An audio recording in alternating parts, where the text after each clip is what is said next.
Welcome back, viewers. Thank you so much for tuning in. I really appreciate you coming back to the channel. Like I said in my previous video, it's been a while since I posted to this channel.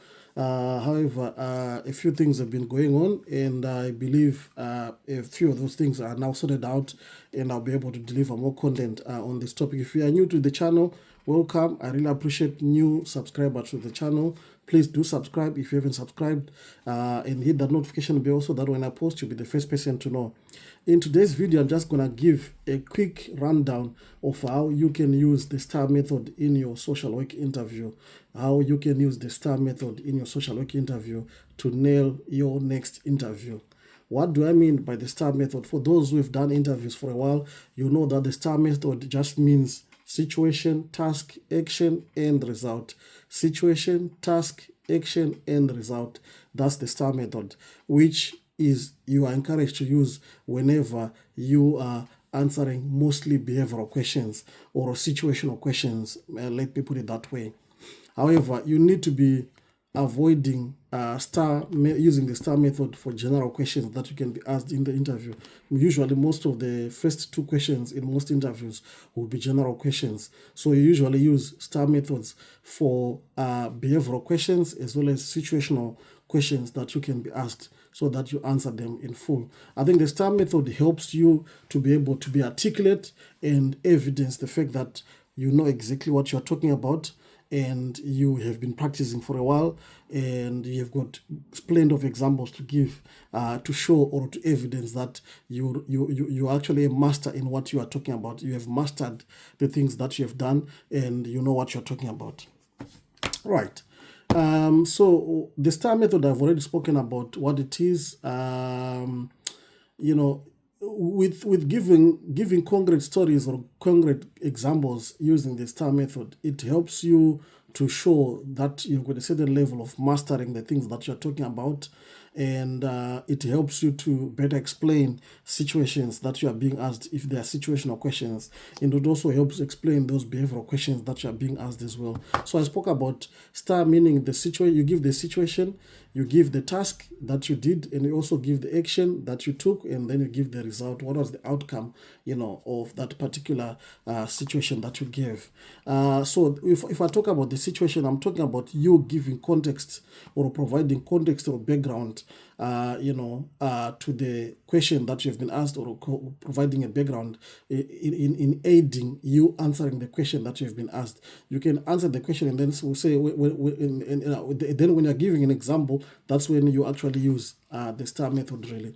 For example, you can actually talk about, giving a context. I worked with this family, dad A and mom B, and children C and D and E, and talk about the challenges which were there. You are already giving the situation, and then you move on to talk about the task where you are describing the problem and the challenges which were there, and you are already talking about the task which was at hand, which needed to be done. So you give the situation, you give the task that needed to be done, and you talk about the challenges which were being faced, with that particular family, or that also give context as to what is the task that you were required to do as a social worker. And then you also give the action that you took. In terms of the action, you are explaining what you did, and you also explain how you did it and how you solved the problem as well. And then in terms of the result, you also give the outcome. Remember, we are looking for positive outcomes. Even if it was a negative outcome, you need to find a way of how you can turn that negative outcome into a positive outcome by also outlining the work that you have done. Sometimes it's not all the problems that we do solve as social workers. In as much as you can try to do, solve problems, sometimes that sometimes, things don't just get solved as easy as that. But you need to give a concrete positive outcome as to the the example that you're actually giving. So make sure that when giving the STAR method, you are using it mostly in behavioral and situational questions. You can't use it in general questions, because general questions require you to talk about the things that you are being asked. For example, if you are being asked, why are you applying for this job? You need to be articulating why you're applying for the job.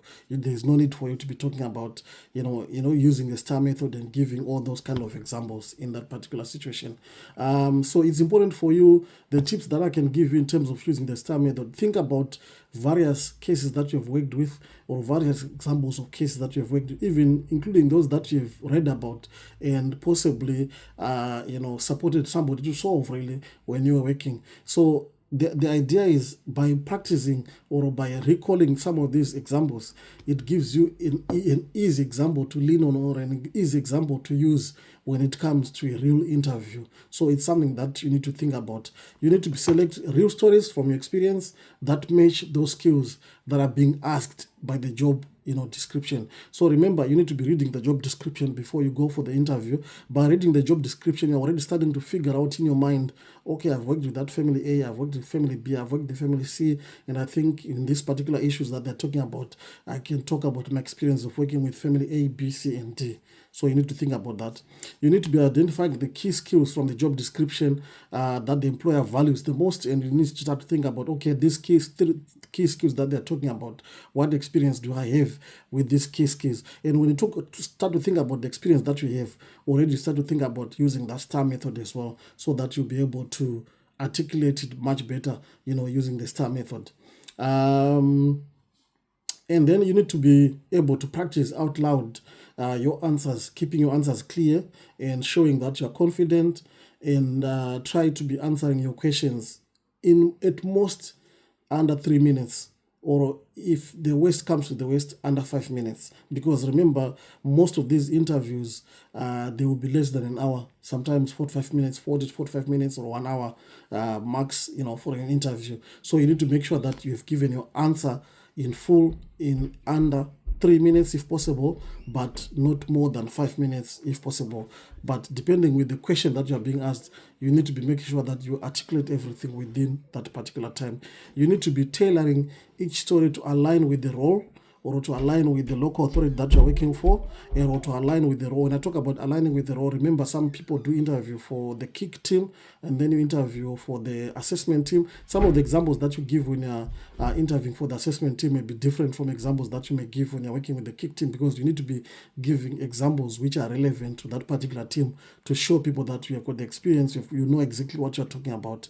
And then 7, there are a few things that you also need to think about avoiding when using the STAR method. Remember, I spoke about using the STAR method when you talk about situational questions or behavioral questions. Yes, you can use the STAR method on those particular questions.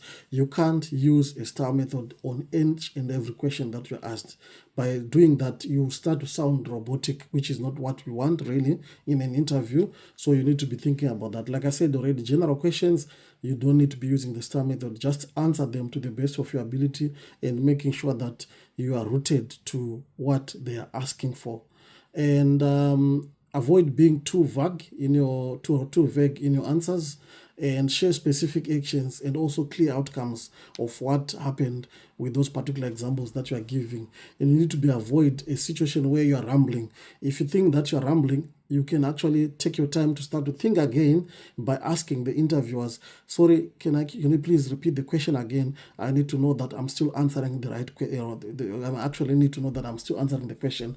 By doing so, it gives you time to step back, reflect, and hear the question again, and make sure that whatever you are answering is answering the question that has been asked, rather than you keeping on rambling for 5 minutes, and then they won't tell you that you're actually rambling. They'll just mark you 0 or 2 or whatever it is score that you get. So you need to think about that. When you feel that you're rambling or you're going off topic, ask them to repeat the question again, so that you realign your answer with exactly what they asked, so that it also helps you to stay focused as well and keep it under the 3-minute rule. Remember, I spoke about the 3-minute rule. Another thing to avoid is when using the STAR method is to overuse the word we, because remember, they're interviewing you, they're not interviewing the group that you worked with, they're interviewing you. So you need to be using the word I the most, because when you're answering, because for example, if you're asked questions and you keep on saying we, if I'm an interviewer, I end up thinking that you are not the one who did that work. Somebody else did it, but you are taking credit from it, whereas you haven't actually done that work. So instead of you answering the questions with we did this, we did what, you don't need to be doing that. I did this and this. You need to be thinking about I did this. Highlight what you did what was your role, even if it was a team effort, but what was your role in that particular team, effort or group effort, not just the team really. You can take credit for what has happened to the team, but also emphasize what you did as an individual. Avoid the situation where you skip the result. Remember, the STAR method talks about the R stands for the result. Don't always make sure that you include the result or the outcome in your answers, because it's quite important. There's no benefit in you talking about all this glossy work that you have done, but then you actually omit to talk about the outcomes of what or the results that you achieved with that particular case. So you need to be making sure that you don't skip the results. Always include measurable outcomes in your answer as well. And another thing to avoid as well is when you're using the STAR method, to repeat the same examples that you have given, because that doesn't give the panel or the interviewers confidence to know that you have got enough experience to actually do the work that they're asking you to do. Because if you give the same examples, it's as if you are actually showing the panel that I've got limited examples of what I've done, to achieve doing the work that you're asking me to do. Basically, that's what you are telling them. So you need to be thinking about as many examples as you can, so that you give different examples in different situations, rather than, talk about, if you remember the example I gave when you asked me question number 1, it doesn't work like that, because as a panel, they will think, you don't even have the experience that we're looking for, possibly. So you don't need to be repeating the same stories, really. Prepare a variety of examples to stay afresh, and making sure that you give a fresh example for any particular question that they are going to be asking you. The last thing to avoid is to sound robotic. This is the last thing that you would want, because in as much as I'm saying prepare your examples well ahead of your interview, you don't need to sound robotic, because at the moment you start to sound robotic to the panel or to the interviewers, then you stop sounding to be in an individual. You start sounding like you have read it somewhere else, you haven't practiced yourself, or you haven't experienced it yourself, you've read it somewhere. You don't want that actually to happen. You need to be practicing to keep your delivery natural and authentic as well. So you need to think about that. So with those few nuggets, I hope I've helped somebody on how you can help this, on how you can make use of the STAR method to excel in your next interview. You can go and read more about it. For those who have used the method, let's keep the conversation going in the comment section down below, and keep your comments as sane and as neat, as clean as possible, because everybody else has got access to this channel. So you need to be mindful about that. If you haven't subscribed, please do subscribe, hit that notification bell, so that when I post, you'll be the first person to know. I really appreciate it. Thank you so much.